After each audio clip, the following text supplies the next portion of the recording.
to Dem Bahamians. This is a media initiative of the Bahamian American Cultural Society, brought to you through the facilities of Manhattan Neighborhood Network here in New York City. My name is Beryl Edgecombe, and I'm going to be hosting today's show on heritage and migration to the United States. My guest today is Patricia Hazell, and her parents migrated to New York many years ago. Okay, today we're going to be talking with Patricia Hazell, who is whose great-grandfather, another notable Bahamian, who has written a book. His book is called The Origin of the Baptist Church in the Bahamas and Its Progress. Bishop Roberts was one of the bishops at this particular church, which is the first Baptist church in the Bahamas. Welcome, Patricia. Welcome, Beryl. Thank you. Great. Okay, so now I mentioned your great-grandfather, J.W. Roberts, who has written this book, The Origin of the Baptist Church in the Bahamas and Its Progress. But before we talk about him, I want to hear something about you. I'd like for you to tell my audience a little about yourself. Well, I am a New York City public school teacher. I've been teaching for more than 30 years. I school children, and I just would love to continue doing what I love to do. And I knew from the time I was a tiny little girl that I wanted to be a teacher. So very blessed to have been able to pursue my dream and live my dream. Well, what kind of projects are they? Well, the latest project was with you, Beryl. Okay, and a part of the 6th grade curriculum is migration. And I had the students to get together and decide on a title of why people move. That was the question, why do people move from place to place? And what they did was, their project was to interview their family members, because remember, we are all new to this continent of America and North America. So what they did was get with their parents and find out why they moved to this continent, or north, or why they came to New York. The whole crust of the idea was, why do people move? And that's migration.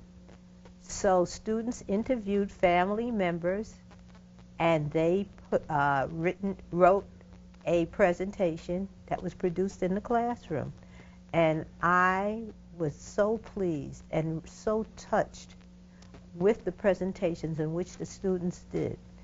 And when it was open school night, when some of the parents came, and they said they were just so amazed at the interview and the interaction that they had with their children to find out that information about their ancestors. So I think it was really a great project. I'm Anika Wati from D61 from Bangladesh. Everyone moves to get a better life or start a new future for that. For my family, it was my dad who migrated from Bangladesh. And the main reason he came here at first was to support his family. At that time in Bangladesh, the economy was very bad, and there wasn't much jobs to support a family. So his thinking process right there was like, where is a place that I know that I could go to that will help support my family? So my dad's first option that came to his mind was New York. We all know New York was the land of opportunities, so he was like, oh, why not go to New York? And plus, he also had family members living here in New York. So in 1997, with the DB lottery, he came here, and he first settled in with some of his families, and later on, he found a job and he found his own place. Later on, he returned to Bangladesh in 1999, and he married my mom. And after that, it was my mom and my turn to migrate to America. And the reason why we came here was because my dad knew that it would give me the opportunity to have a good education, to have good human qualities, and the medication here is really good, unlike Bangladesh. So he wanted a better future for me.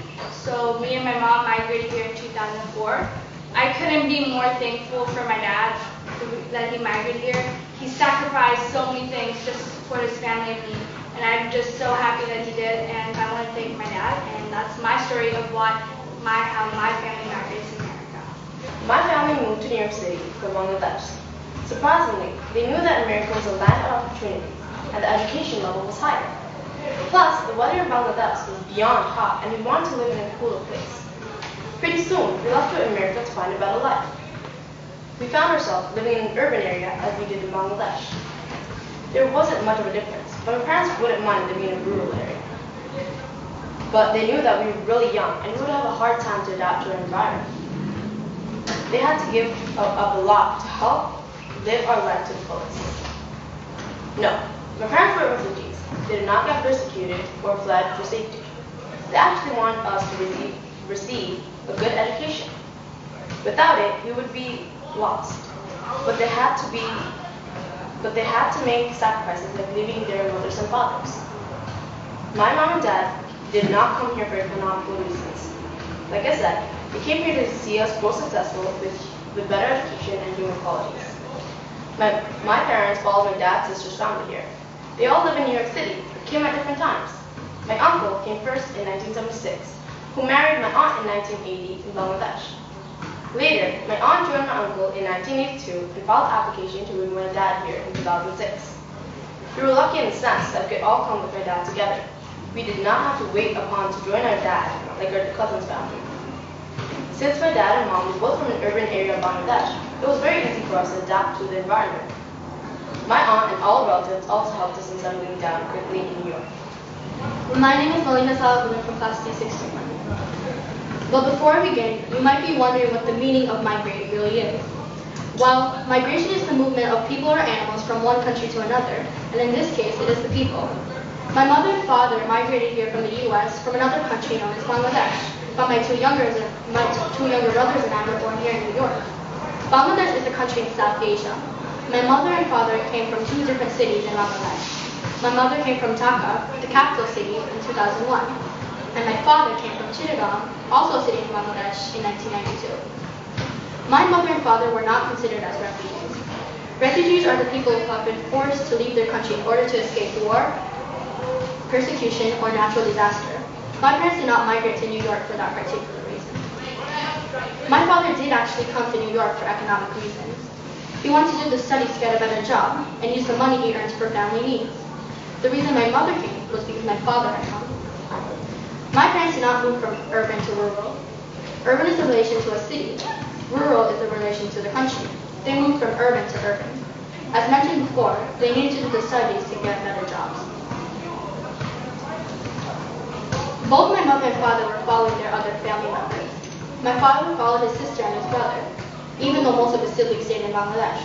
My mother followed my father's siblings. And that is my family. I'm Travis Lane from D61. Have you ever migrated? Do you know what migration means? Migration means from moving from one destination to another. For example, my father migrated here, New York, from Bangladesh.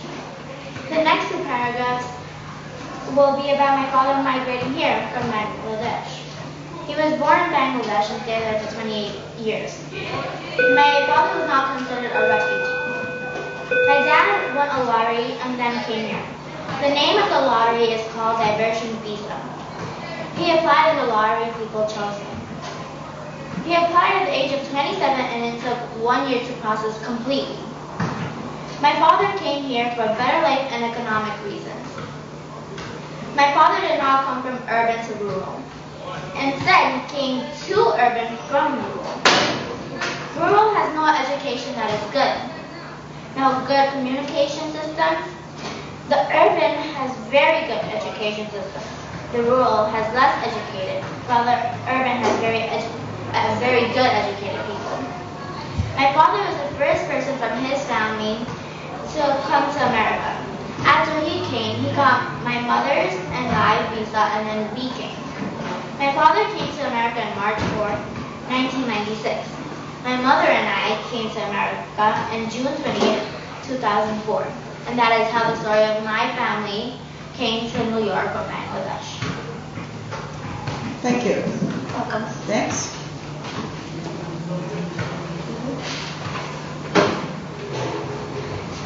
My name is Dem from D62.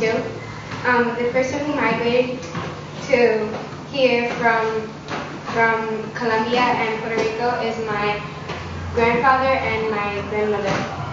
And they migrated here because my grandmother wasn't getting paid enough money in her job, and my cousin had told her that here in America they were paying a lot of people really good money, so she came. And my grandfather came because at the time where he was living, they were telling him that he couldn't live there anymore because they were going to try and make it into a urban place, and that's why they migrated here. But some of the push factors was that they weren't getting paid enough money, and some pull factors were that there was better job opportunities, bigger payments, better education, and a better life here than what it was over there, because there you weren't really elected to get a president like here, and they wanted to be free to elect who was going to be the person that ruled them, and they didn't think it was fair that the man at the time who was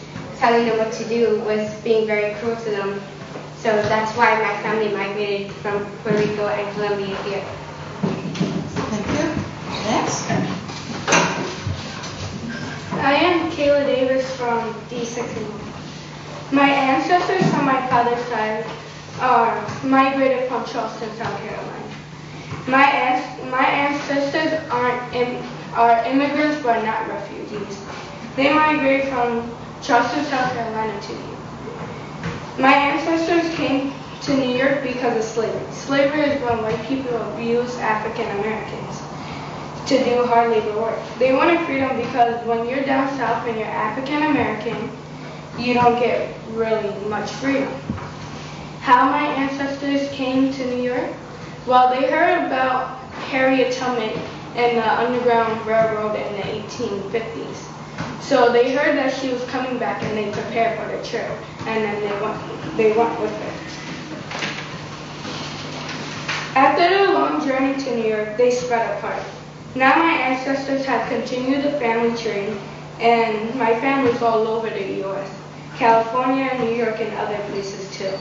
So my family went back to South Carolina to live there. I'll always be proud of my family no matter what. Because of war. We actually moved because of economics. Economics was a big problem in the Bahamas. It was a very poor island back then. They moved to Miami, Florida, where they could make more money. It made life a little easier. My family members moved from urban to rural for the same economic reasons. They found life easier in Miami and New York.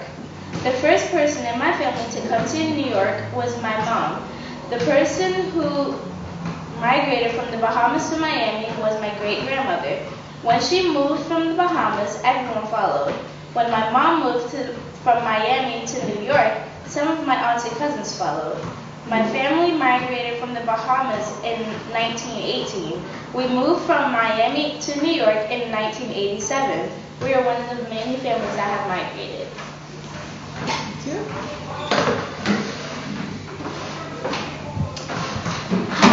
My name is Ashley Blanchard, and my parents were migrated from Panama to the U.S. Originally, my dad actually first migrated to New York. He wanted a better job and a better life because the education and how they were paying the jobs back then weren't that much of money. And soon, he started visiting Panama each year, and he met my mother. They soon fell in love, and then my dad brought my mom to the U.S. And also, my grandma, who died 2 years ago, she also migrated to the U.S. with my dad. And the education in Panama wasn't that good, so because when you pass the 6th or 7th grade, they push you right to college because and it was not that much of education to prepare you for college, and it wasn't good back then, and it's still like that right now. So I'm really happy for my family for migrating to the U.S.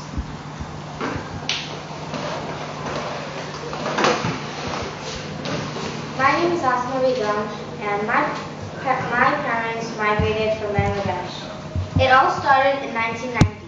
My mom and her dad, my grandpa, came to New York all the way from Bangladesh. They traveled roughly 8,000 miles. My grandpa won a lottery called Diversity Visa, and what it is, it's a lottery where a lot of people fill out applications and then they turn it in, and then it's basically a lottery, and whoever's name gets picked, they get to go to America. And basically that's the same thing that happened to my grandpa, and he got to take his wife and his kids. And at that time he had two daughters, my aunt and my mom. So he burned them, and he also burned his wife. Then in 1993, my mom and grandpa went back to Bangladesh, and my mom got married to my dad. When they came back to New York, it wasn't an easy decision. It depended on their lives and the family they'd started. My family members were not considered refugees because they did not flee from a place for safety. However, they did come for economic reasons. Back then in Bangladesh, the employment jobs weren't paying high enough. They knew they would have a better life here and an education for us, for me and my siblings. They also knew that they would make a little bit more money than Bangladesh that they could send to their parents. My dad had also left his family to start one of his own. My family members were not following others. They came on their own will and by themselves. My mom, grandpa, and aunt were the first members of my family to come to New York. They came here in New York about 20 years or more ago. We now are living a much better life, and I am very happy my family took a decision that changed our lives forever. My name is Malika Salahuddin. My family migrated here from Bangladesh. My name is Anika Waki from D61, and my family migrated from Bangladesh. My name is Reen Chaudhry from D61, and my family migrated from Bangladesh. My name is Chloe Swain from D61, and my family migrated here from Bangladesh. My name is Manisha Dan from D62, and my family migrated here from Colombia and Puerto Rico. My name is Kayla Davis from D61, and my family migrated from South Carolina. My name is Erica Gaston, and my family migrated from the Bahamas.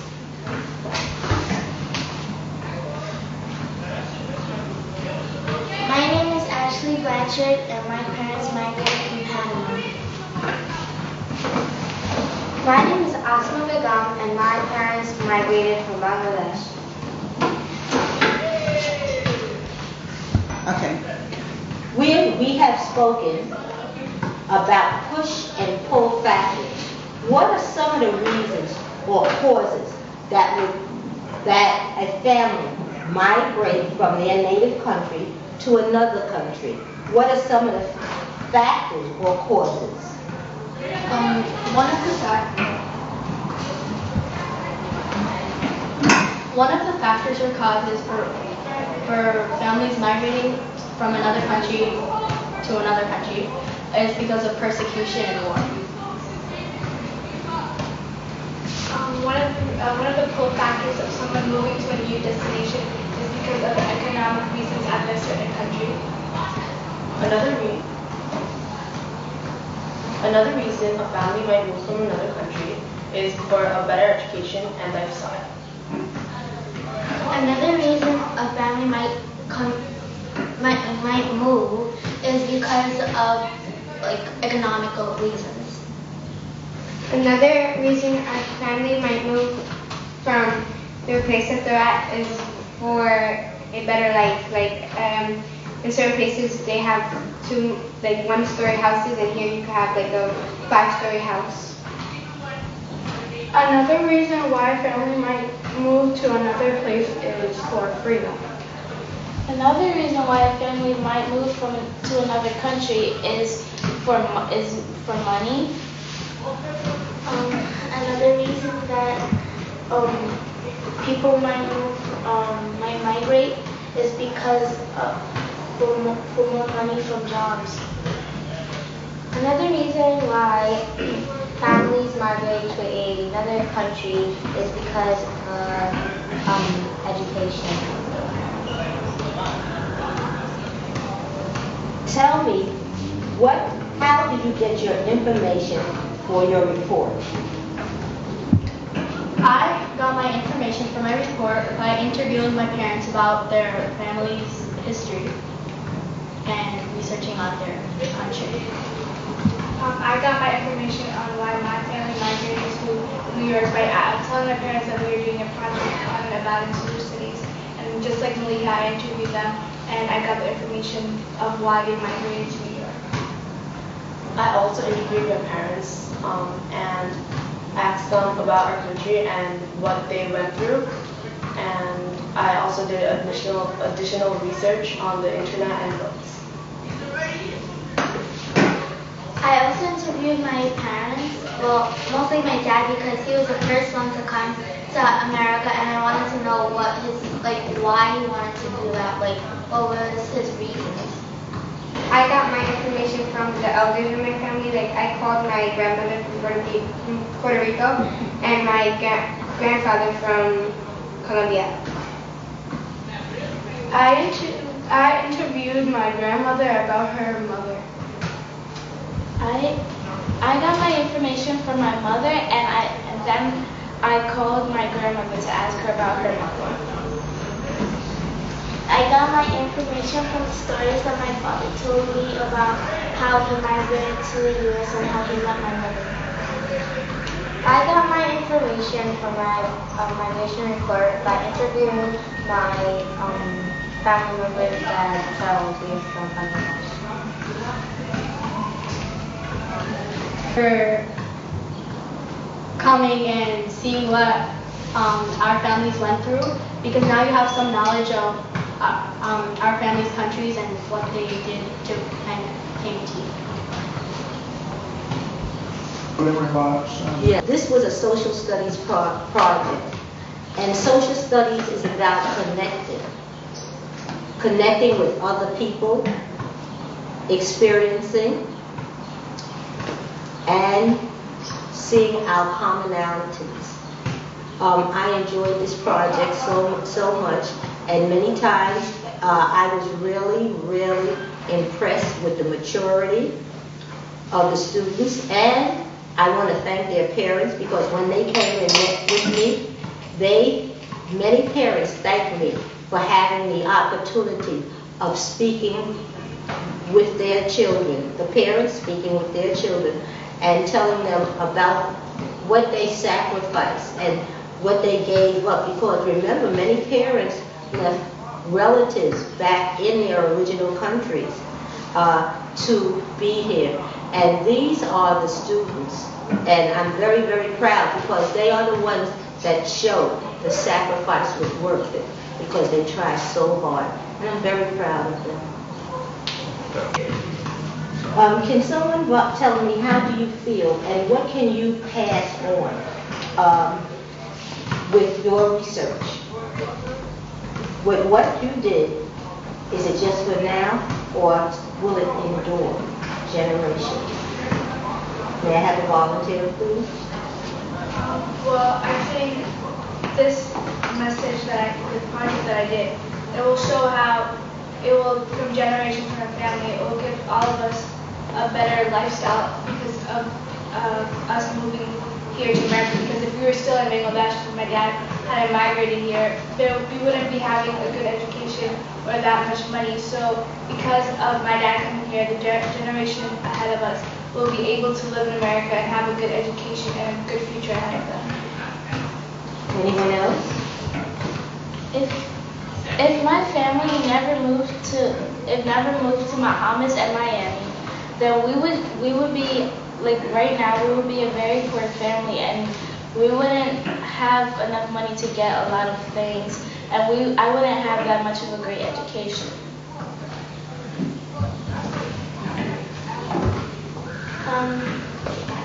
My information will be saved for future generations because it will be a life lesson about how my parents migrated to the U.S.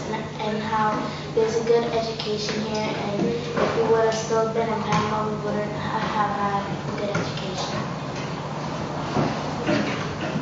My information in my report will always be saved, and I will always restore the data of it in my brain because it's just telling me how that one decision of your life can change your entire life, and it can really have a big impact on it.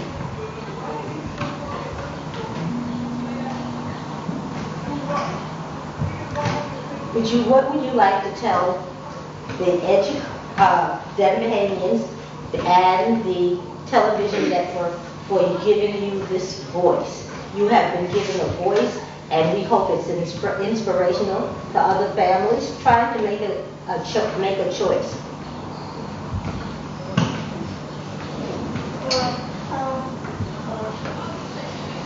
Well, I first want to thank Ron and Dad for allowing us to have this opportunity. I know all of us are very thankful for it, and I know that this will allow other family members who are having probably a hard time at their country, or any other family members across in New York, to know that if you're having a hard time moving to another place or thinking of another future will definitely help you in the future ahead of you.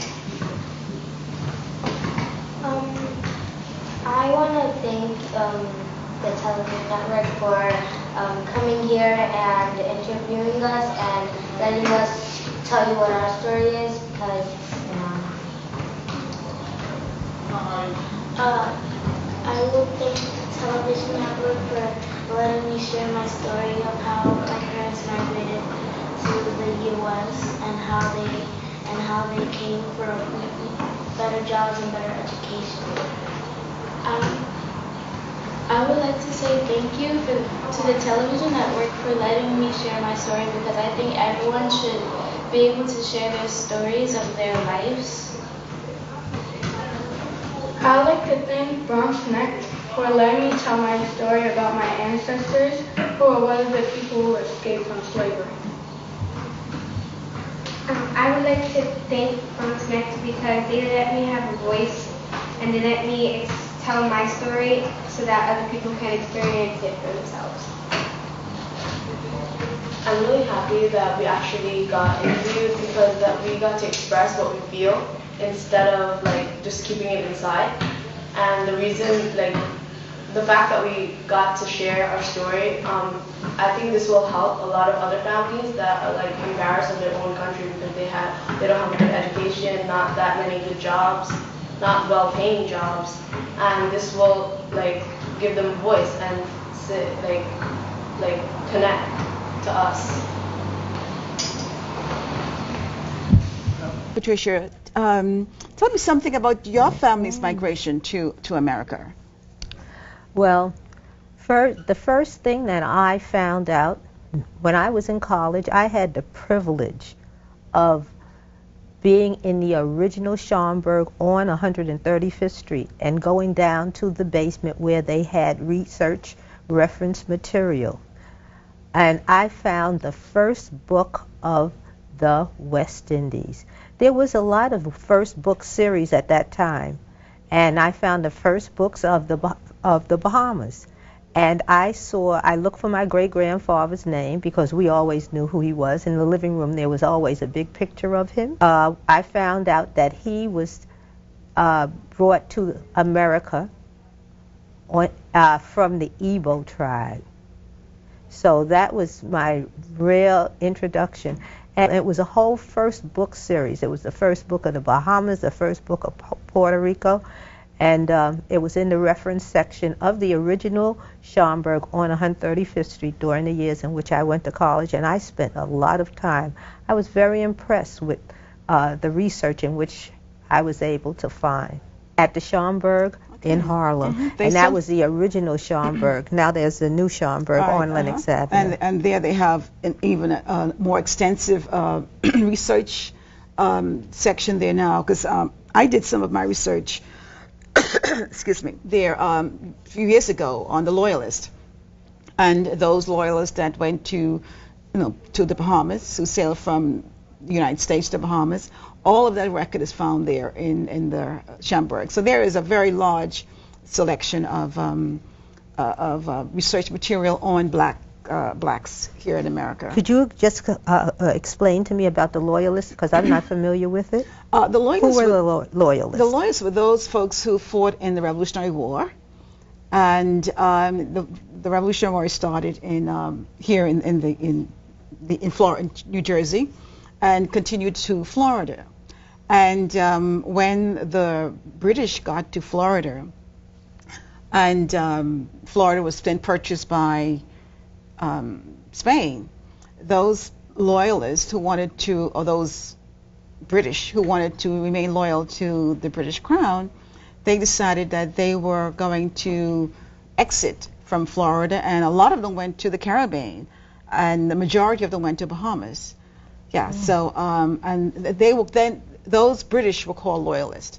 So in the Bahamas, we have a lot of ancestors who were Loyalists that that are in the Bahamas. Few of them were able to come back. I know my great-grandfather and his brother, they first started to fight for the Americans, and when the British came in to the United States, they absconded to the British. Of course, they were in prison for treason because they absconded from the Americans to the British. And my ancestor, Joseph Fox, he was very valuable to the Americans as well as to the British, because he was a blacksmith and a furrier. But as a blacksmith, he was able to service the shoes of the horses, which in those days, that's the way that they fought, was on horseback. And they, if they had found him, they were going to behead him. So he was able to escape to Bahamas, and there he stayed. But his brother, who also went to Bahamas, was able to come back to the United States, where he died. But my grandfather, he died in the Bahamas, and of course he started his second family. He was married in America, but he started his second family in the Bahamas, and there he stayed. Wow. Yeah, so so there are a lot of Loyalists in the Bahamas. Yeah. Thank you. Yeah, okay. So let me ask you, your great-grandfather, he had children? Yes, he had children, and we are basically a generations of females, and he had daughters who came to America on a boat called the Esperanza. Okay, And that was in the year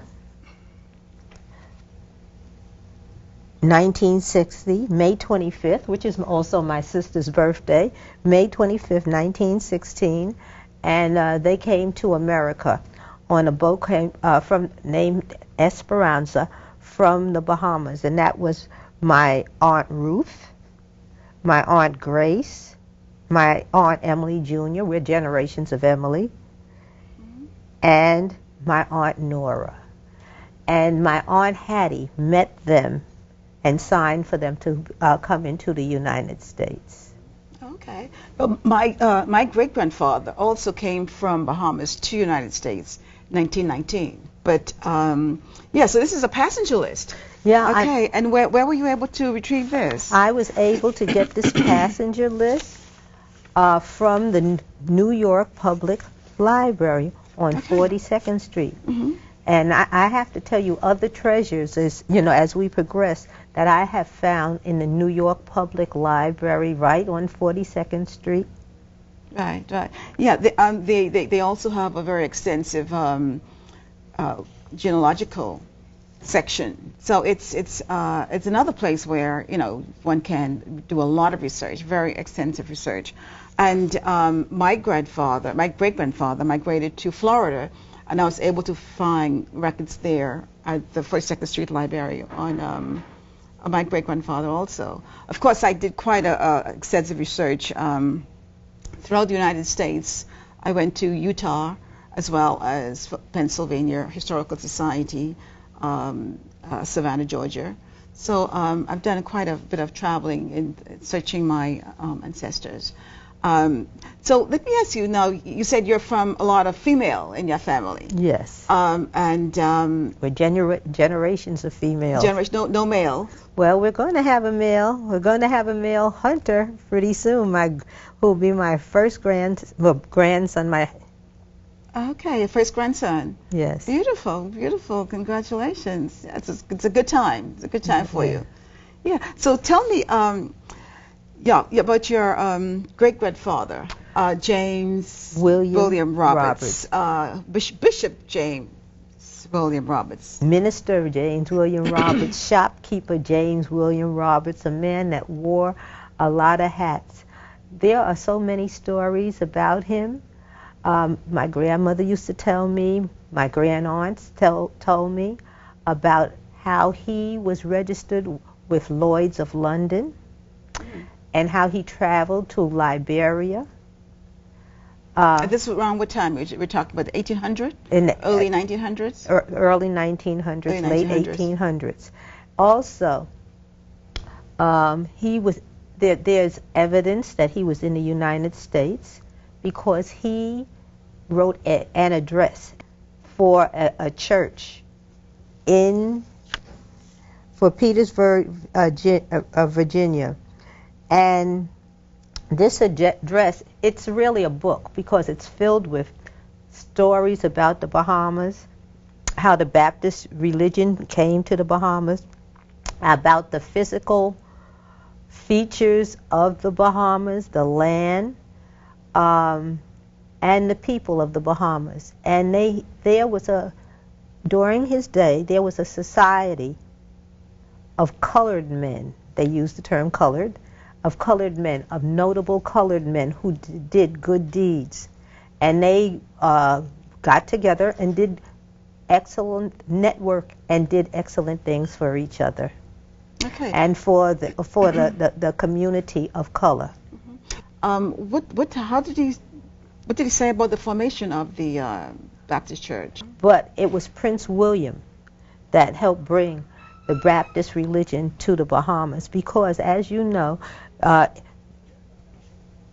it was an Anglican that was predominantly. You were the in the Bahamas, yeah, Anglican Episcopalians. Yeah. Very predominant religion, yeah. And because in most countries, whatever the king or the queen was, you had to be the religion of the king or queen. Yeah, of course, at the time we were then under the British rule. Okay, now the Bahamas celebrated its 40th independence celebration this year. 40 years of quite a very progressive year. Actually period for the Bahamas. A lot of Bahamians were able to go abroad on scholarships. So there's been some wonderful things happening in the Bahamas since independence. And he wrote the book about the origin of the Baptist Church in the Bahamas and about there's names of families and there are many names that you would be able to recognize in this book. And you will see that through the generations, the children of that family went into the same professions as their forefathers. Okay. Mm-hmm. And one thing that when he wrote this book, it was printed in Virginia in the United States, or Washington, D.C., okay. And I went to that public library on Fifth Avenue, and I found, the printer's name is on the book. His name is Oscar D. Morris, which sent me off on a tangent. Okay. Mm-hmm. He was the publisher of the book. He was the printer and publisher. Okay. I went to the basement, and there was wonderful librarians, and I think it was Mr. Ewing, but he was the one that told me, go to the basement. I found his address and phone number in the telephone book. And remember, this was in 1908. I ended up calling Howard University because I thought that if there was a black man, a man of color, who was a part, since I realized he must have been a part of this group of men of color who went around doing these good deeds and helping each other, Howard University would have had some information. So they told me about there was a theater that Oscar D. Morris was instrumental in producing plays and different things in Washington, D.C. So, I mean, you start on one project and you know how it spreads out into so many things. You know that. Right. So, I will continue to investigate because it seems like it's a lifelong learning experience. Okay, well, I know that right now you can get, they put the New York telephone directory online.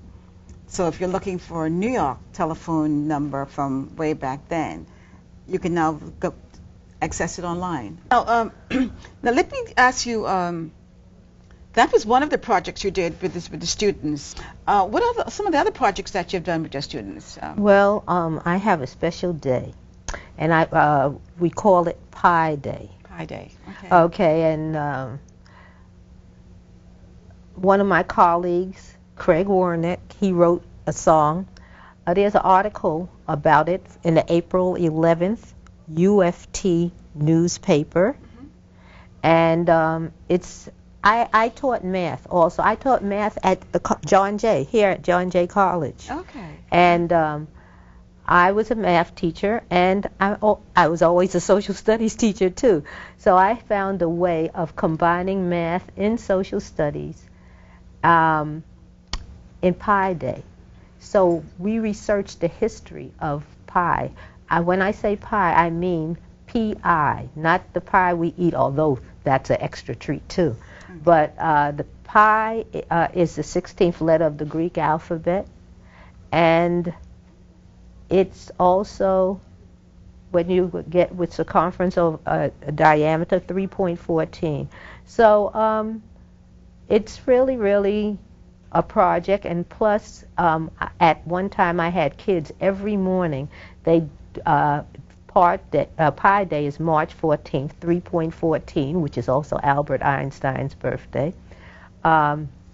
Students would give a math fact every morning, and it was so good because the math test would come in April or May or June, and they would give a math fact to the entire school. Math competitions, math games, math fun, but that article is online. Besides that, I also was able to get tickets for students to see the rehearsal of the play Wicked. And it's also in the UFT newspaper as under A Wicked Good Time. It was absolutely fabulous that they would open the theater up to students. And students had a chance to speak to the actors, speak to the director, speak to the staff, find out how everyone think acting is easy, but it's not, and how as an actor must prepare.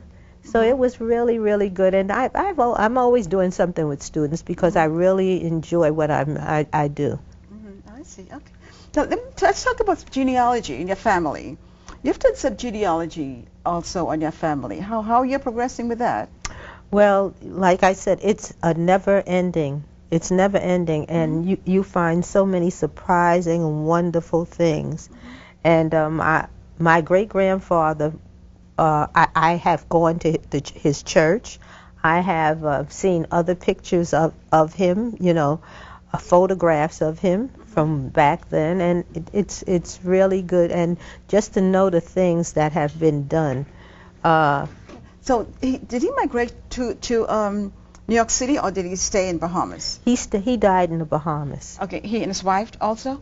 My grandmother died here in the United States of United America. States. Okay. So all of her girls came to the United States? Yes, and it's on 137th Street. There's a yard that goes to 138th Street. You can walk through the yard from 137th Street to 138th Street. Or in that house on 138th Street is where my Aunt Zella, my grandmother's oldest daughter, my grandmother lived in that house, and she was born at Harlem Hospital. That address is on the birth certificate. I investigated. It's a church now. Okay, but it's right there, and in that neighborhood on 137th Street and then 136th Street and 138th Street. I remember as a child going to, because children went to affairs with their parents at a time. The Orange Benevolent Association, that's the Dutch West Indian Caribbean Association, the Anguillans, so many different associations, Caribbean associations. They were there in those blocks, 136, 137, 138th Street, and they were there to aid the immigrants coming in. And my uncle, James Hazell, and that's on my father's side, he used to go to the Statue of Liberty, and every time a Dutch West Indian came to the United States, he would come and greet them and show that kind of support and organization. And that's what we try to do in the Bahamian Cultural Society.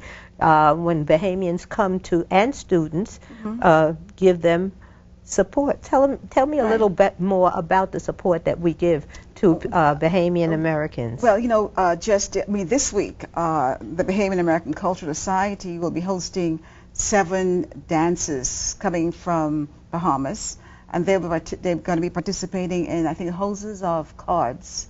There's a festival in the Bronx, so they're coming and they're going to be performing in that festival, and Dr.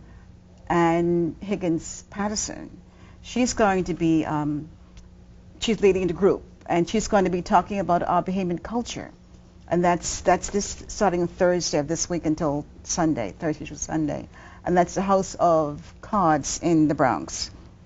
And then we have another group that's coming in October.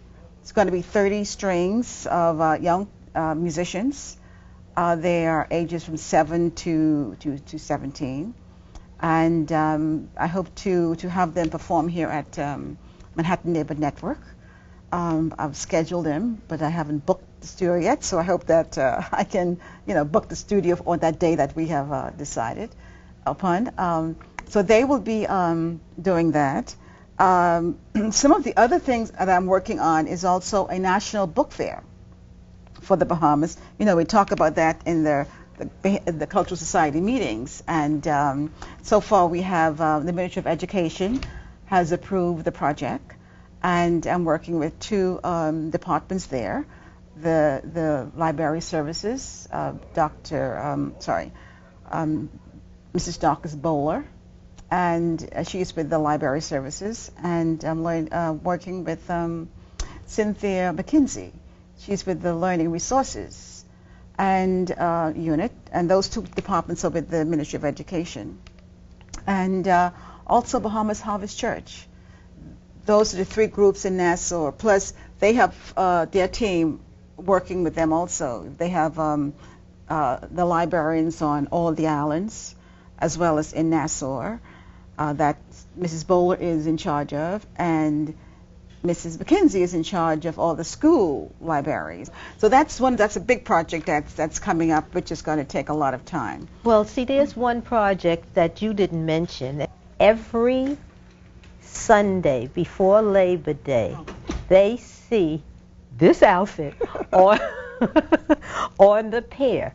Could you tell us something about that? This is a opportunity for Bahamians, and believe me, we have met cousins, relatives, cousins of cousins, all types of different people right there. Could you tell me a little bit about what happens the Sunday before Labor Day? That's Bahamas Culture Day. And this year is our 16th Bahamas Culture Day. And we are in the position that we have to move our location from the pier, because either we have outgrown the pier or they have outgrown us. So we're looking at another location, and everywhere we have looked, it costs more than our budget can stand. There at Pier 66, the Frying Pan, it was free. They were our sponsors, and John Crevy, who was the owner of the Frying Pan, he has been very gracious from year one. We've been there 15 years, and we didn't have to pay anything. So 2 years ago, it has been different changes, transition going on. So we have got to the point where Bahamas Culture Day is not Bahamas Culture Day without our Bahamian food, and that was one of the major problems too. We were able to bring in our dessert last year, but not our Bahamian food.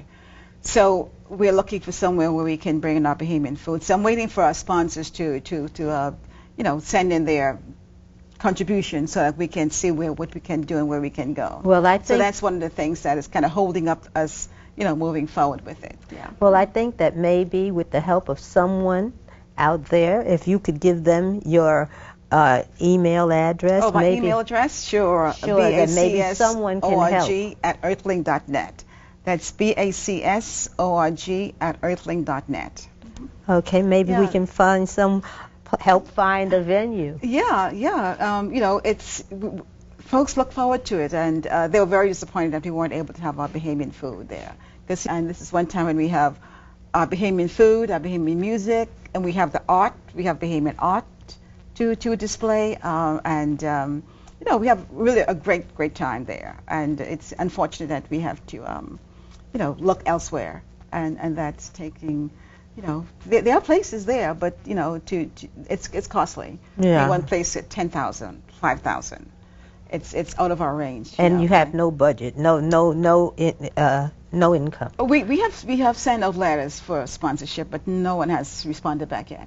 So that's the problem. Another great thing about Bahamian Cultural Day is children become acquainted with their culture. And that's one of the things that I'm very concerned about, that students or children of color do not get a chance to learn about their culture. And that's what I liked about Bahamian Culture Day. Even though it was only one day, at least students will learn about something about their culture, and they can take that with them and do more research. And we even had contests where students would talk to their parents or grandparents or great-grandparents or relatives and learn something about their Bahamian culture. And I like when I see Bahamian kids learn those Bahamian ring games. Yes. Also another project that I just did with a group at the Police Athletic League this summer, a few weeks ago, learn how to make your own book. We did, they folded paper into different parts and made a book, and then they wrote stories about it. That's something that I'm going to, I've invited them to come on my show so they can show their project, their end project, because we ran out of time, so we weren't able to see the end product. And another project that we have done is a Junkanoo workshop. Junkanoo. Yeah. Could you just tell the audience what is Junkanoo? Junkanoo is a festival that we have Christmas and New Year's. It's our expression of freedom from slavery.